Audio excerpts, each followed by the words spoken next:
গরমে দিনের বেলা সবসময় ভারী পর্দা টেনে রাখুন। এতে ঘর অনেক ঠান্ডা থাকবে। টেবিল ফ্যানের সামনে এক বাটি বরফ রাখুন। কিছুক্ষণ পর দেখবেন ঘর ঠান্ডা হয়ে গেছে। দিনে যদি ঘরের দরজা বন্ধ রাখেন তাহলে বাতাস চলাচল করতে পারবে না। এতে রাতেও ঘর গুমোট হয়ে থাকবে, তাই দরজা খুলে রাখুন। গরমের সময় বিছানায় সাদা বা হালকা রঙের সুতি চাদর বিছালে বিছানা ঠান্ডা থাকবে। দুই দিকের জানালায় সানশেড লাগান।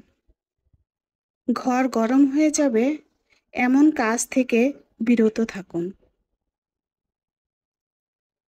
বাথরুম ও রান্নাঘরের এক্সস্ট ফ্যান চালিয়ে রাখুন। দিনে জানালা বন্ধ রাখুন। রাতে শোয়ার সময় জানালা খুলে শুতে যান।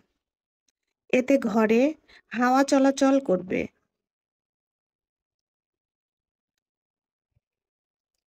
প্রয়োজন না হলে ঘরে তীব্র আলো জ্বালাবেন না।